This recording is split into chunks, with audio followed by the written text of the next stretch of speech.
We have seen the landscape. Now it's time to dig deeper. The first panel of the day is on historic cities. And there is no better moderator for this topic than Elizabeth Becker, author of the seminal and pioneering work, Overbooked, The Exploding Business of Travel and Tourism, a must-read when it was published in 2013 and still a must-read now. Elizabeth is an award-winning journalist who has covered international fairs for 3 decades as a New York Times correspondent, a senior foreign editor at National Public Radio, and a reporter at The Washington Post. She is also the author of When the War Was Over, A History of Modern Cambodia and the Khmer Rouge, which won a Robert F. Kennedy Book Award. Elizabeth Becker, everyone.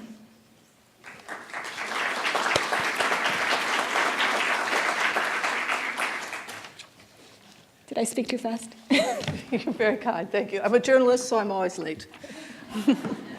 This is wonderful to be here, and I want to thank the 3 women who came before us. If anybody's read my book, you know that Martha Honey I singled out as one of the 3 founders of this movement, so I feel very happy to be here, and especially to be talking about this subject, which, as you can tell from the title of my book, Overbooked, was a big theme in my piece.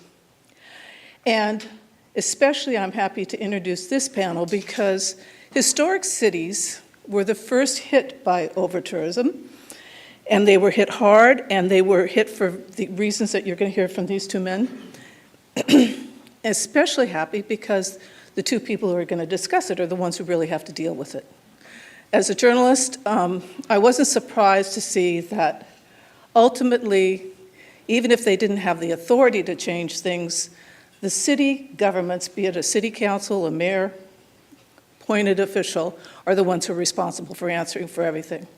So behind all those wonderful ideals and goals you heard just now, these are the people who deal with real politics. These are the people who have to have that wonderful vision, but then have to get down nitty-gritty, look at the conflicts of interest, figure out the conflicts of benefits, and come up with a plan and enforce it.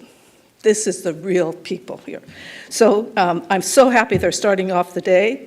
And first I want to introduce Albert Arias Sans, who's been at the head of the Strategic Plan for Tourism 2020 from Barcelona since October 2015. And if you remember from the media slide from Helen, Barcelona has been in the news. Since 2004, Albert has worked as a consultant, project manager, researcher, and teacher in different companies and universities on urban and tourism issues. He's an active member of the research group on territorial analysis and tourism studies at the Universitat Rovira i Virgili in Tarragona, Spain. He has a BA in Geography from the Autonomous University of Barcelona and an MA in Urban Management from Erasmus University of Rotterdam. He's currently working on his dissertation on the enactment of tourism as a political issue through the case of Barcelona. So here's Albert will be telling both the vision for Barcelona and bringing it down to earth for details. I will also introduce the man who follows him, Dan Riccio, who's worked for the city of Charleston, South Carolina, one of the most gorgeous in our country, for over 30 years, and he's the director now of livability and tourism. His background is very interesting because he was with the police department of Charleston for years. He retired in 2010 and became the director of the newly formed City of Charleston Livability Division. And in 2015, he became the head of the department that balances the quality of life between the residents and visitors with increased tourism, which means he's policing it. He's overseeing code enforcement of residential and commercial property standards, protecting and preserving historically significant vacant structures, graffiti abatement, tourism management, et cetera, et cetera. That's the other side of that vision. He has to enforce it. Another hard thing.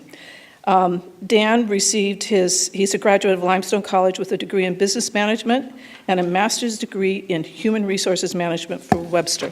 So for our keynote, please welcome Albert.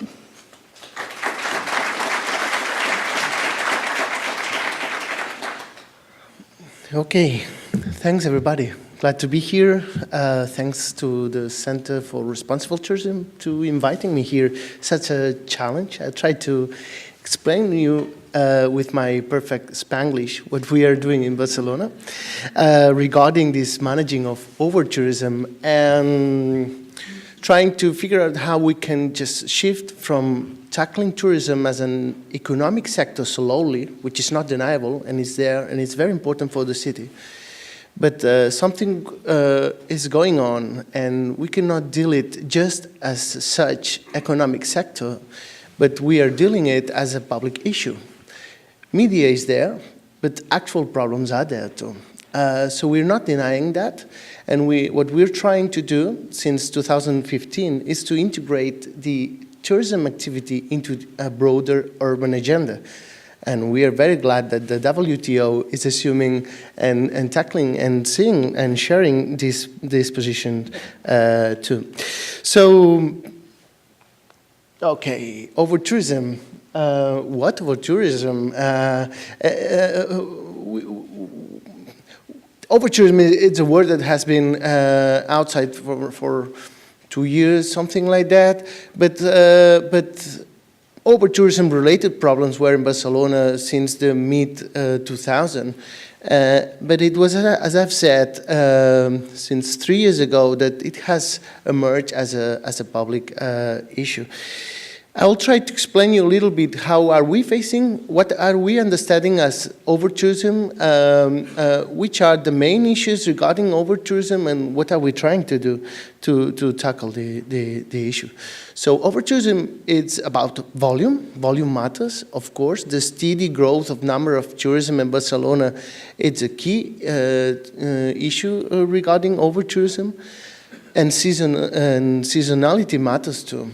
Of course it is. I mean, not denying this. And during the summertime, there's the double of people coming to Barcelona than during the winter time. So that is also that is a fact. Then accommodation also matters. So the accommodation supply in Barcelona has grown also according to the number of visitors too. And also it has been a change from the hotel industry slowly to all kinds of accommodation facilities. And we have now almost 150,000 beds in Barcelona, regular and formal supply. But then illegal accommodation matters even more, since it is there, but we don't have any kind of control. We didn't have it. We were dealing with ghosts, with phantoms under the listings on whatever platform of accommodation with no control at all. And that has been really disturbing and disrupting the livability of Barcelona. Of course, over-tourism it's a matter of where and how many people visit the attractions, the Sagrada Familia, Parc Güell, the Gothic Quartier, and so on. But it's not just a matter of this special distribution, but also it's a matter of how urban fabric is conditioning the tourism performance in the city. We have a historical center with very narrow streets, and the presence of tourists there are much more aware than if we were in a broad streets city like Washington, for instance. And also the density of these activities. We are a Mediterranean complex and dense city, and this is also a crucial factor. Transportation and infrastructure are crucial, and I have to say that they are thought as a growth machine. They cannot be thought somehow that it's not growing all the time, and this is quite a challenge because, of course, that brings a lot of people to the city, but also because Barcelona municipality has no control neither on the airport nor in the cruise industry. We don't have any control on the port nor in the airport, so we just take the impacts of decisions that are made somewhere else. And not just the infrastructure, but also the image of the place too. If you Google Barcelona, the first image you will see, it's the one from the Parkway up on your left, which is a photoshopped photo. I mean, it's not real at all. When you go there, maybe you are upset because you don't see what the photo is showing to you. But then, of course, the icons that are reproduced in many different ways, and I bet some of you will have this kind of lizards if you're going to Barcelona, or some colleague or friends or relatives go to Barcelona, they will bring you this kind of this lizard which reminds you to Barcelona, and maybe awakes you the will to go there. Over-tourism is also about mobility patterns, but it is also about rhythms. It's the tourist city. It's not the same during the morning, the evening, or the nighttime. And this is something we have to take into account if we want to manage this over tourism. And it's also depending on the mode of and use of transportation, of transports actually. Fortunately, tourists in Barcelona just walk or take the metro.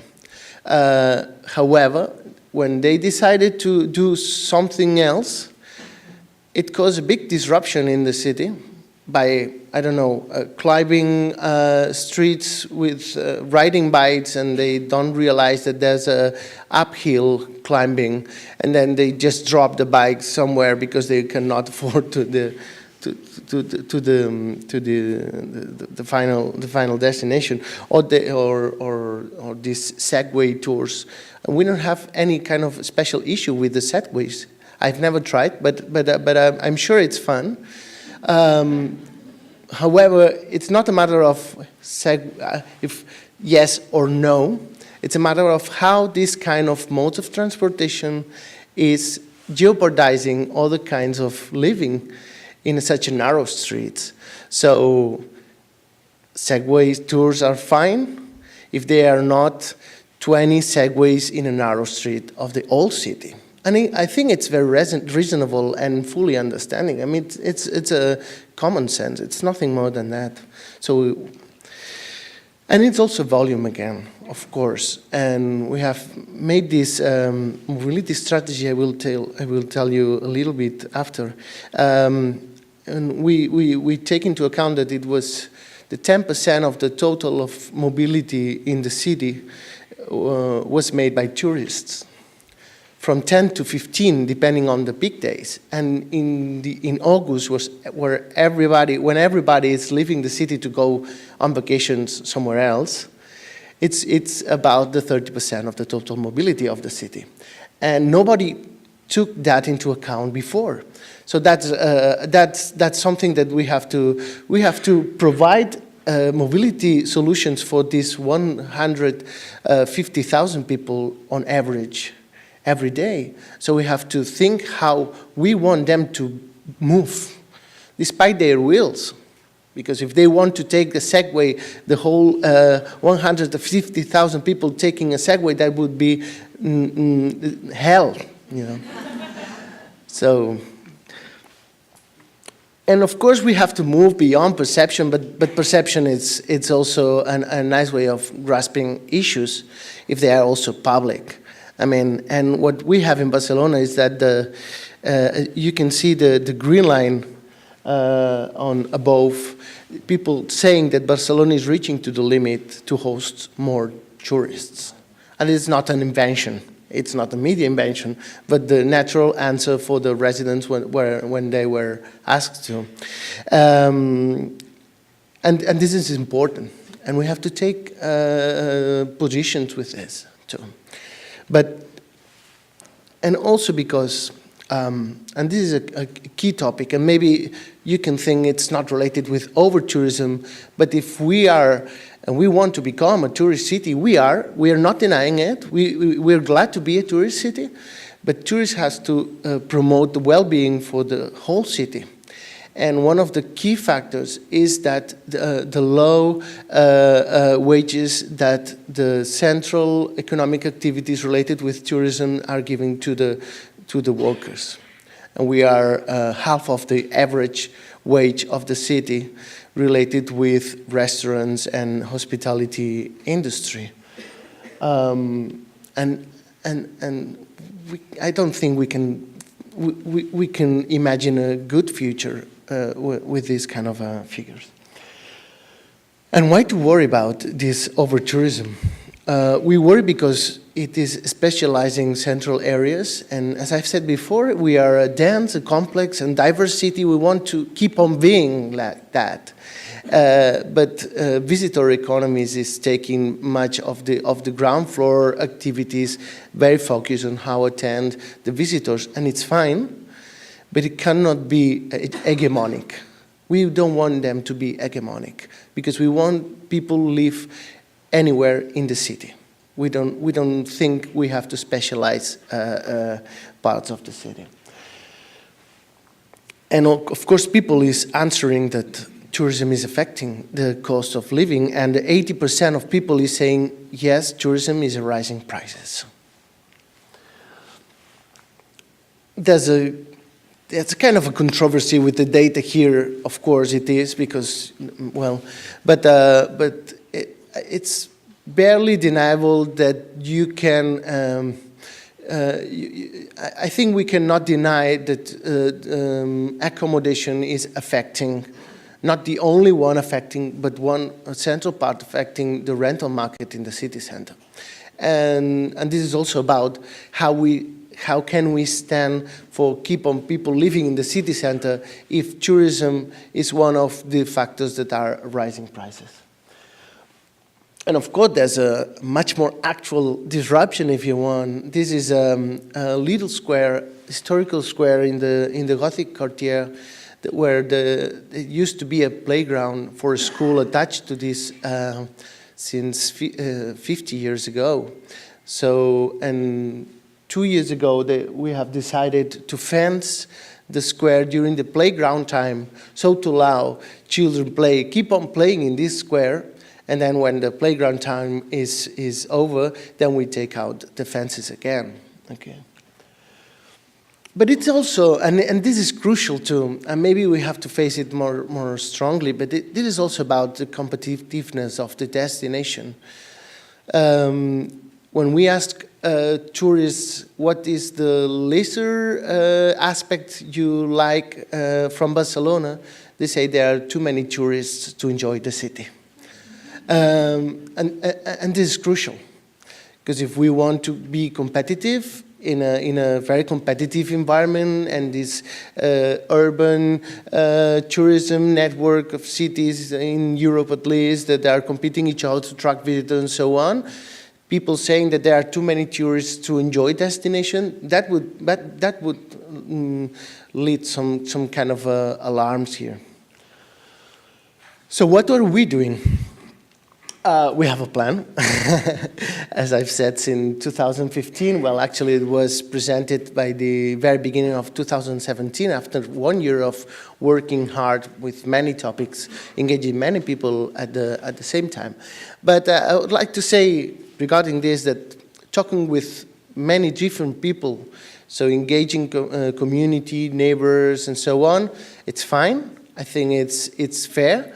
I think it's sane. I think it's healthy to do so in a democratic way, but then you have to take some decisions. And we cannot deny that tourism is also a political issue. So somebody is taking these decisions. If they are not taking decisions, they are also being political. I don't know if I'm clear. So after 1 year of working and discussing and setting the agenda, we came with this plan with the main purpose, which was to manage the destination by ensuring its sustainability, reconciling to the maximum all the elements at stake, not just the economic sector, and promoting the greatest possible social return of tourism activities, satisfying both the enjoyment of visitors without jeopardizing the quality of the residents. We want tourism to become a well-being crucial factor, and we are working for that. But to do so, We have to put some order, we have to regulate and promote other things. And it is forced by some 5 drivers called sustainability, responsibility, cohesion, redistribution, and innovation too. And this would be the main slide, since what we have done is to set up a governance framework from the talking with many international, with the WTTC, with CLIA, with the WTO, with many people, but also like the regional government, the national government, other cities around. We are trying to set up a network of cities regarding, for instance, accommodation issues. But also we are dealing with internal coordination, because this is crucial to set up the administration to face these complex problems. We used to say that tourism-related issues won't be solved solely at the tourism department. And this is one of the main theses of this plan. And of course, this community engagement, open the floor to different voices, even if they are not, if they don't agree. I mean, I can tell you, they don't agree. So reaching the consensus is sometimes an impossible goal, but at least we have to face it and recognize that it is an impossible goal. Okay, 5 minutes.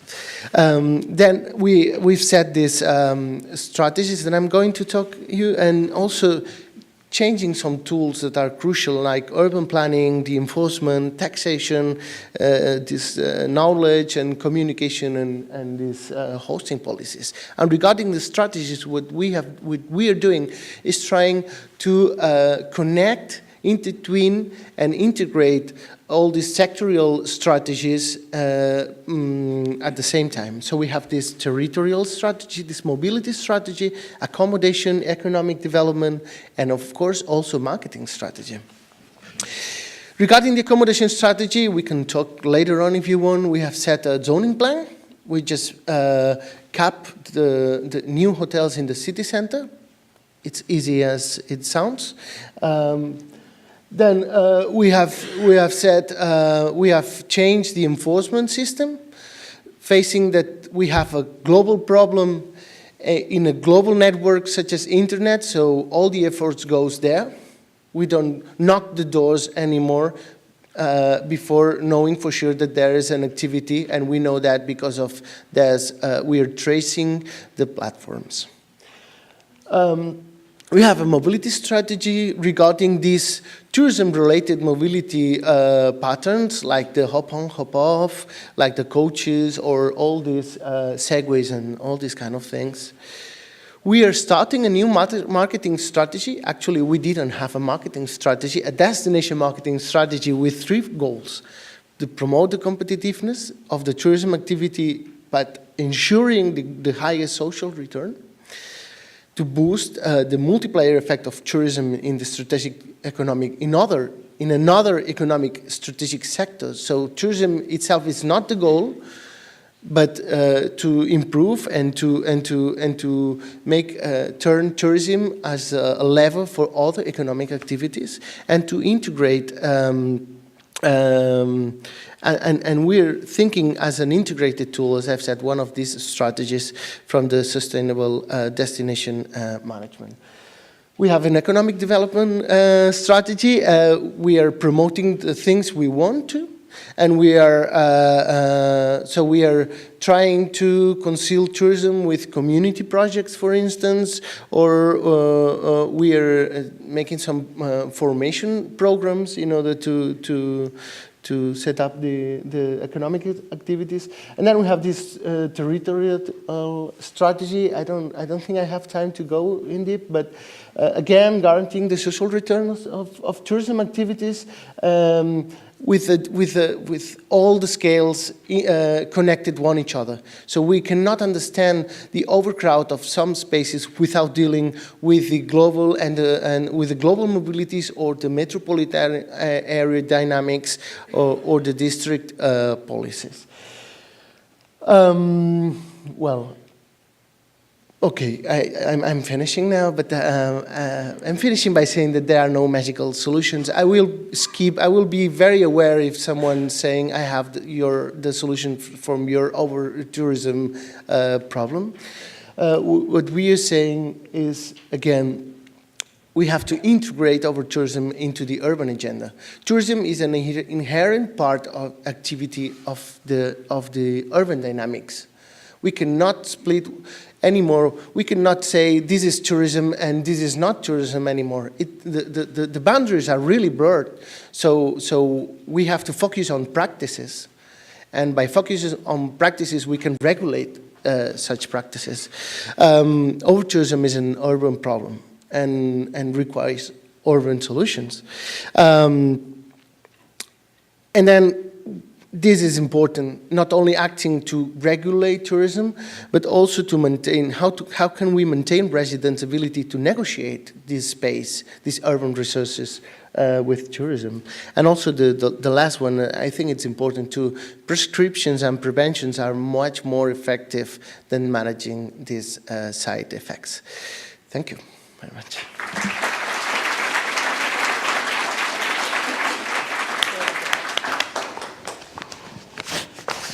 Good job. Good morning. It's a pleasure to be here and let everybody know how Charleston addresses the impacts of tourism. Again, I'm Dan Riccio. I'm the director for the Department of Livability and Tourism. This morning, I will provide an overview of how the challenges that the city of Charleston are facing and the methods that we use to overcome those challenges. Waiting for it.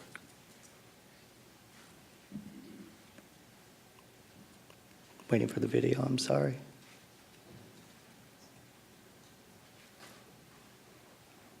This would happen to me, wouldn't it? The video should come up.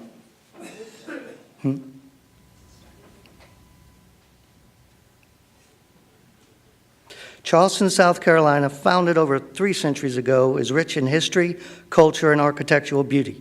Often referred to as the Holy City for its many church steeples defining the skyline, over 6 million tourists visit each year to experience the antebellum ambiance and walk the streets where many of this country's first took place. Known for its famous festivals, parks, historic plantations, and coastal activities, Charleston is recognized as one of the most popular tourist destinations in the world, resulting in a $7.37 billion economic impact in 2017 alone.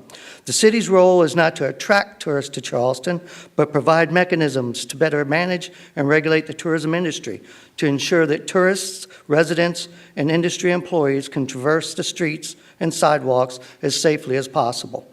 With increased tourism comes many challenges facing cities around the world to effectively manage and regulate tourism activities. The challenges for Charleston include increased pedestrian vehicular congestion, straining the existing infrastructure, sustaining a reasonable balance between tourism and quality of life in historic neighborhoods, efficiently managing special events, sufficiently addressing visitor orientation, sustaining overall city cleanliness, and more recently, the increase in short-term rentals proliferating neighborhoods. Through our enforcement and management efforts, we can manage tourist activity by pre-planned permit approval prior to arrival to Charleston, which helps. We provide central locations for arriving non-permitted coach buses for permit issuance, departing and returning certified bus tours, and horse carriage tour route assignments. And we have 6 tourism enforcement officers who patrol the streets 364 days a year, 7 days a week. They monitor for coach bus activity, carriage tour zones, walking tour zones, and pedicabs for congestion. And more recently, we have 3 code enforcement officers that specifically manage and regulate and enforce the proliferation of the short-term rentals in our neighborhoods. To be successful in any endeavor, it's important to have a roadmap or a plan in place to help you guide through the process. In 1978, Charleston was the first city in the country to implement the tourism management plan. The plan was updated again in 1994 and again in 1998, but more recently in 2015. The 2015 plan recommended several things. It recommended the enforcement officers assigned to a division that would enforce ongoing violations with tourism ordinance, and it also would address the impacts of tourism management enforcement throughout the Charleston area to improve the quality of life. In Charleston, we have a network in place to address management, regulation, and adjudication of quality of life issues, to include tourism-related issues. This evolved over time. In 2002, spearheaded by former Mayor Joseph P. Riley, Charleston was the first city in the country to implement and create a livability court addressing residential and commercial cleanliness, overgrowth, litter, abandoned vehicles, dilapidation, and graffiti. At the time, I was a police officer and was assigned as a liaison to the court to ensure that all the cases that were adjudicated in the court were followed through to ensure compliance. In 2010, Mayor Riley again decided that a livability division needed to be formed. It was created by combining code enforcement officers from numerous city departments into one centralized division. And I, as retired from the police department, to take on that responsibility as the director of that division in a civilian capacity. In 2015, the Livability Division merged with the Tourism Division to form the latest Department of Livability and Tourism, a requirement or the recommendation from the 2015 plan. With this current network, I feel that the city is able to provide consistency, uniformity, and improved communication. Our most recent challenge, and we are on the cuspice of working through this ourselves, we recently hired 3 code enforcement officers to address the short-term rental issue. In 2014, Charleston began experiencing an uptick in illegal short-term rentals as the city did not allow for this activity in residential areas to take place. Currently in Charleston, there's about 1,700 illegal short-term rentals that are operating. And City Council appointed a 16-member short-term rental task force in 2016 out of concern from neighborhoods and neighbors that individuals were occupying their neighborhood that they did not know, creating noise, creating traffic congestion, creating litter, and they felt that they were full-time residents and didn't feel that they wanted a short-time type activity to occur in their neighborhoods.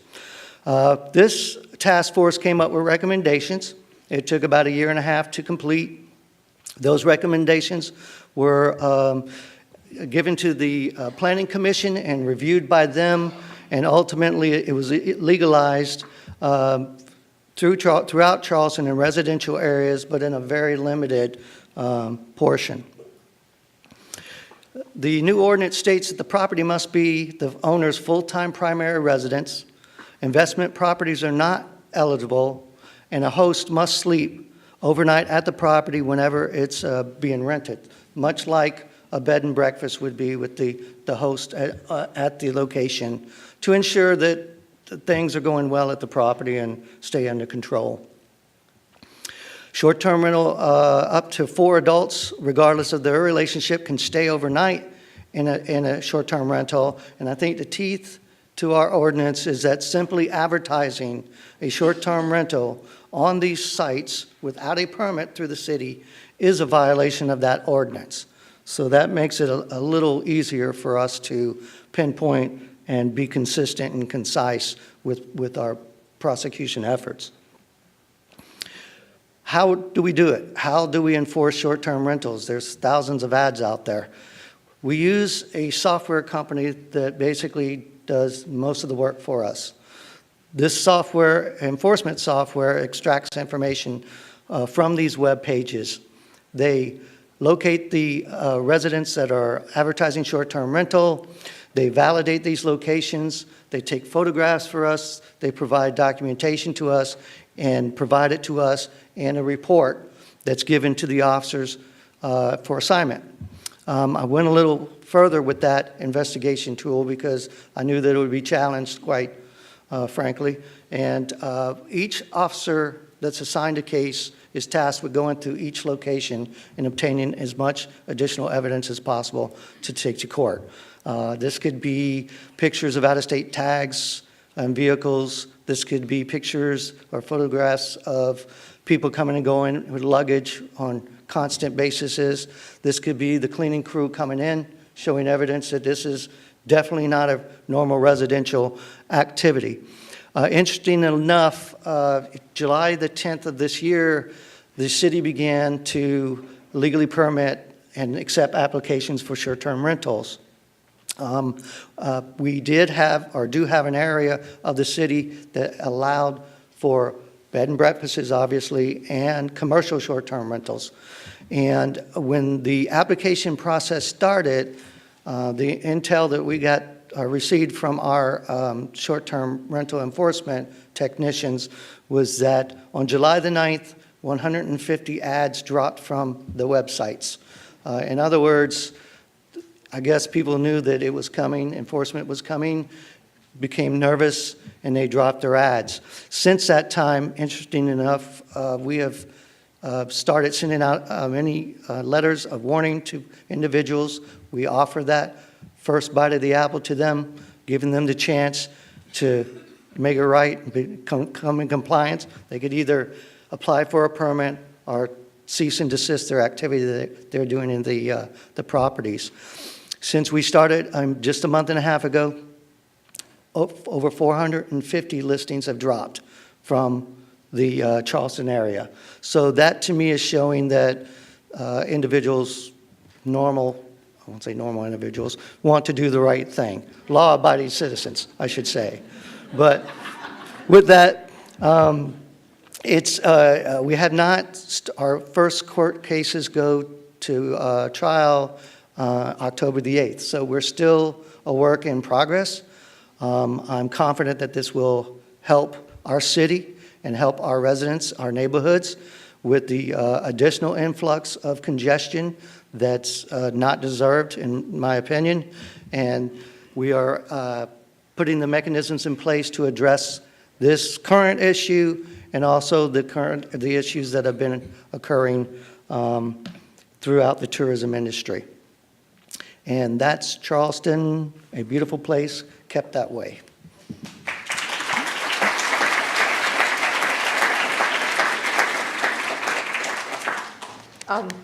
I have to say that I think I told Dan, one of the first cities that invited me to come and visit after my book was published was Charleston. I've never seen a more sophisticated group of people who understand the issues. And most interesting is that the library invited me to talk about tourism with all of you. And to underline this panel, cities are in the forefront. As Albert showed you, they don't always have the authority. They don't control how many people come by airplane, how many people come by cruise ship, but they are responsible for making their city work.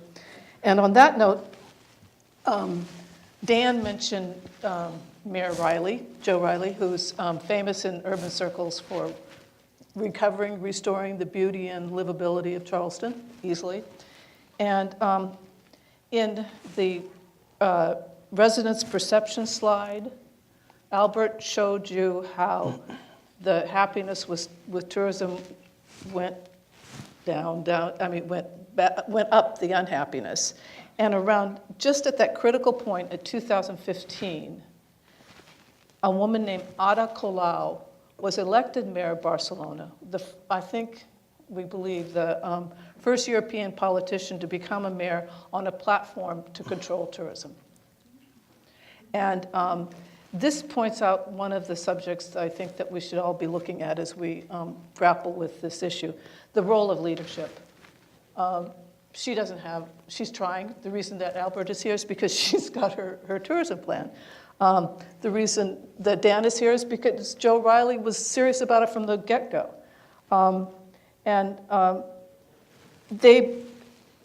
They all have integrate the strategy into the urban agenda even before there was such a thing as over-tourism. They knew that. And so I just want to go through a couple of cities, since we're talking about all historical cities, the ones who didn't all the way to the ones who are doing it. The first is Venice. You all know that Venice is the whipping, the bad example for everything. And at root of this was that the government ignored decades of protests, decades of referendums to change this, that, and the other. They didn't ask that basic question that you heard in both of these presentations, who benefits? And in Venice, the crush of over-tourism was so much that it literally pushed the locals out. The population dropped from 174,000 to now it's less than 55,000, and with it went schools, clinics, green grocers, artisan factors. The same time that the tourism lodgings goes up 450%, et cetera, et cetera. It was not integrating tourism into that fabric. And now the mayor is trying bandage solutions that you said don't work, you both say don't work, of new barriers to stop tourists coming in, pushing out in 4 years cruise ships from docking on the island to over on the mainland, and then, believe it or not, finally integrating, giving tourists, giving the locals the right to their own water taxis. Imagine, this is a city of canals with no cars, and until a few months ago, tourists got first choice on the water taxi. So that, Dubrovnik is trying hard in a couple of new ideas, and the one city I'd like you to look at is Bordeaux. Alain Juppé, 20 years ago, started reimagining the city, recovered it, and put tourism at the center of its plans. So this is not anti-tourism. This is being realistic about what tourism does. And that's what I hope you get off from these major presentations. Now, just a few questions. First of all, is there any issue, Dan or Albert, that you wanted to underline now before we go to the audience? No. Dan? I have a bunch of questions, but I think we should go to the audience because we're a little late, aren't we? Okay, are there any questions out there? Who's got? Who has the microphone, please? Thank you.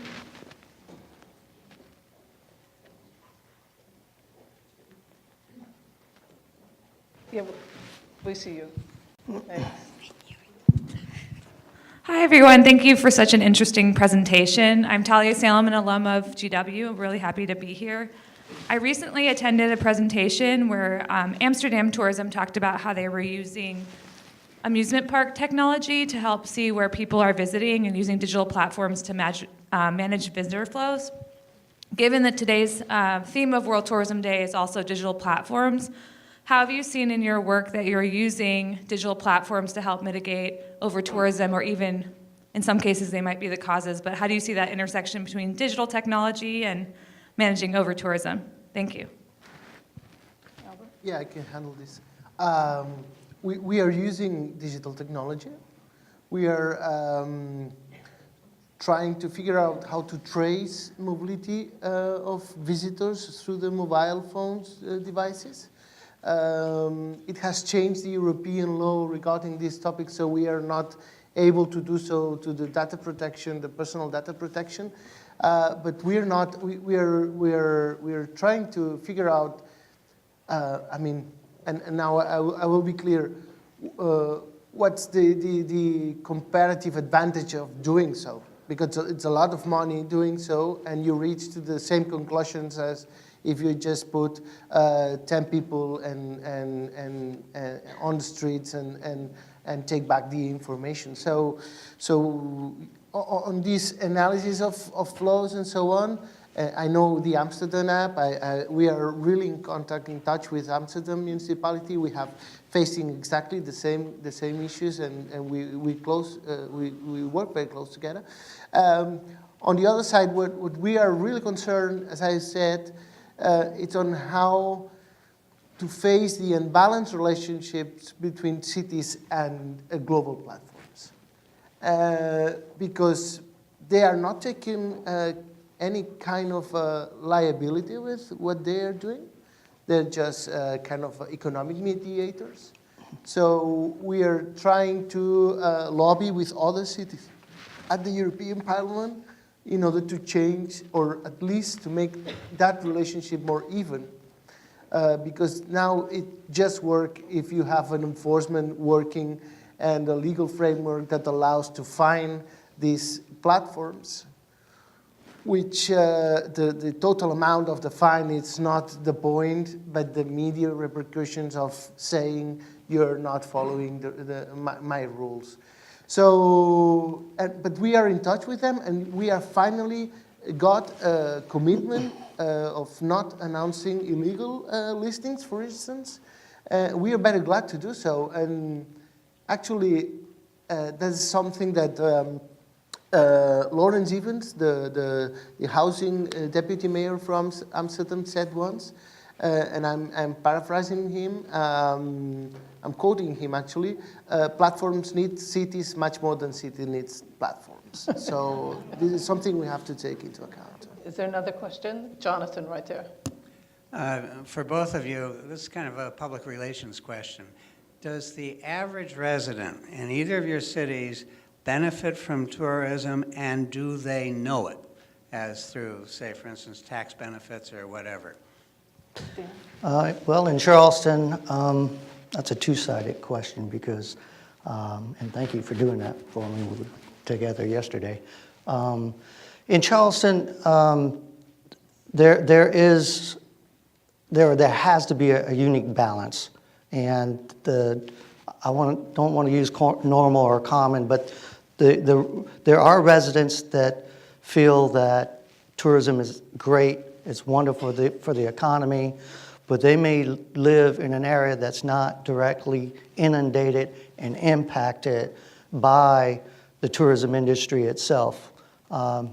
As in downtown Charleston, where most of the entire peninsula or the lower portion is inundated with all this traffic and pedestrian and vehicle and tour vehicles, it's quite impactful for these neighborhoods. And they take a different view of whether it's beneficial to Charleston. Of course, they feel it is, but they need a balance where they can enjoy their own quality of life in the neighborhoods that they want to live in. Albert? Yeah, that's a tricky question. Of course, people is aware of the wealth that tourism is giving to the city. Let's say it like that, to the city. But then when you go much more in depth, there's an issue on how this wealth is redistributed, mainly, and I'm talking on wages. I'm taking on labor force. I mean, people is aware of the benefits of tourism, of course, and many of the people is touring too, not everybody. Because when I heard this thing of everybody is a tourist, in Spain, 40% of population cannot stand a week outside their homes. So let's face it too. But I mean, the question is how tourism is improving our lives. I think that would be the proper questions, and work with it.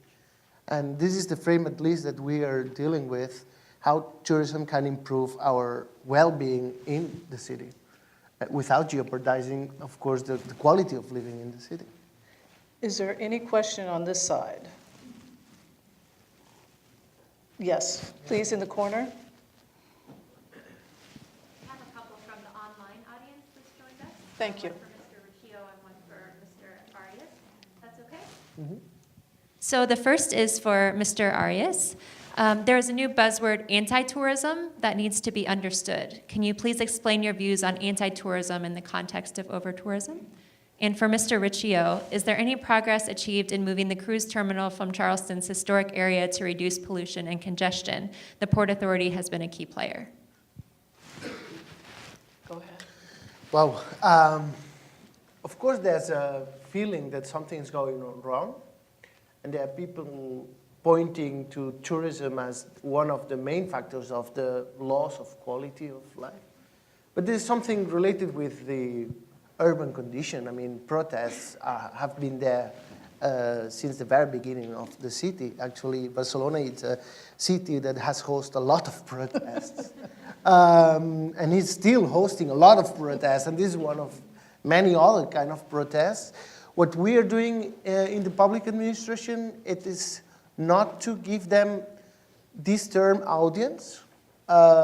We fully understand that there's people that want to complain against tourism, but as I've said, I think it's very unuseful in order to manage the issues related with this bad feeling. Because what we are doing is regulating actual practices, and that's maybe they are related with tourism, but we are not tagging them as touristic. When we are banning hotels from the city center, what we are saying is we want to preserve the right of housing. It's not we want to ban hotels. It's like we need to ban hotels in order to protect other kind of rights. And this is how we are dealing. I'm plenty aware that I'm not answering the question, but No. That's the political reality you deal with every day. Yeah. Dan? Yes, as far as Charleston goes with the cruise industry, and the Ports Authority is a state-regulated entity. The city has little to do with what actually happens and the outcomes of the cruise industry. We work closely with the Ports Authority. We try to provide as much information through them when complaints come in. Most of the complaints we receive are noise-related complaints. So we try to bridge that gap. But as far as anything dealing with the overall processes at the terminals is strictly state regulated. There is currently a lawsuit in the South Carolina Supreme Court regarding the probable pollution that's emitted from cruise ships docking in Charleston. That's an ongoing issue that we're going through, and that's it. Okay. What is my time? Martha? Oh, Martha, go ahead.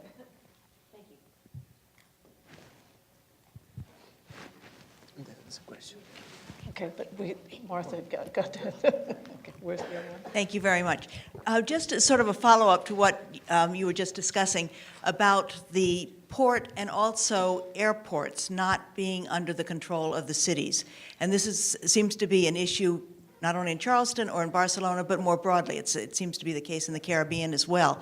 And I'm just wondering, I mean, this makes public policy planning extremely difficult, I think, in terms of how to deal with tourism flows and so on. Mm-hmm. And I'm wondering why this is. I don't know historically how this came about, but it seems to be near universal that the cruise ports and airports are not controlled by the urban centers where they're based.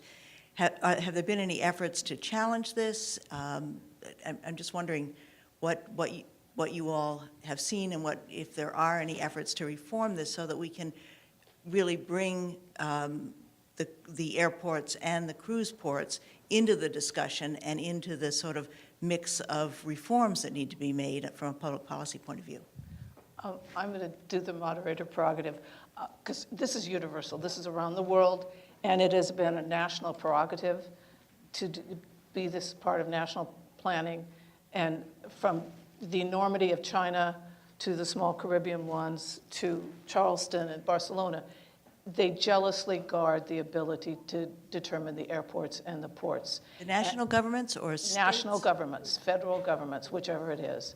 And the attempts to change that would go, like in the United States, through Congress, and it falls right on its face. And in fact, Dan and I were just discussing, the United States has the most deregulated. The cities are on their own. They have to take whatever comes their way and then handle it. So your mayor is one voice in a 20-member for the cruise port, she's got one voice, and she's always outvoted. Exactly. Every time a new cruise ship wants to come, she says no, and then she loses. You know, our cruise situation, it's totally national. And it's not through any tourism agency. As Isabel Hill will tell you, in 96, wasn't it, that we lost the big tourism management. So it's a big issue that your industry understands, but the mainstream does not. And that's one of the things that is. We have one more question, and I think it was where? Here. Is that the who you saw? Yeah. Yep. 1 minute. Huh? We have 1 minute. Yeah. Then we have to- okay. My name is Min Park from George Mason University. Thank you for the wonderful presentations. It was very interesting. My question goes to Dan at Charleston. Can you tell us a little more details of the legalization of short-term rentals? I've been seeing some of the conflicts between two industries, traditional sector of the industry, and then the new emerging forms of operation. For example, Uber case. In some places in the other parts of the world, there are huge resistance from the taxi drivers to legalize Ubers. And I'm wondering if you run into any kinds of resistance from the traditional accommodation lodging sectors when you are legalizing short-term rentals, things like that? Quite the opposite, in my opinion.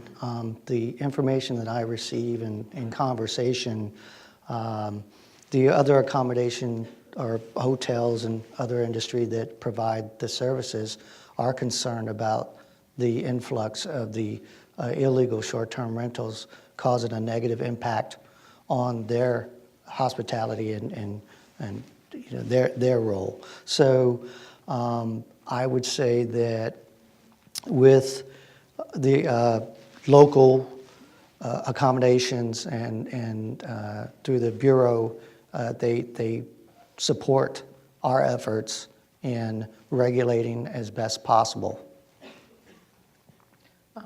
Well, I'm going to wrap this up with a little self-interested plug for the media. We're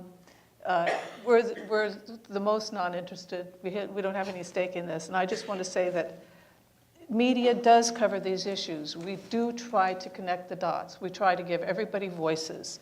And this is a current climate where media is being challenged. And I think one of the reasons that I feel good about this forum is that as a journalist, we have been trying to connect the dots. We travel around the world trying to explain how politics works, how economics works, geographic, so on and so forth.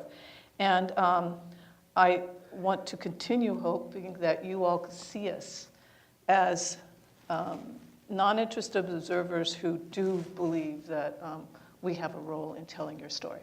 Thank you.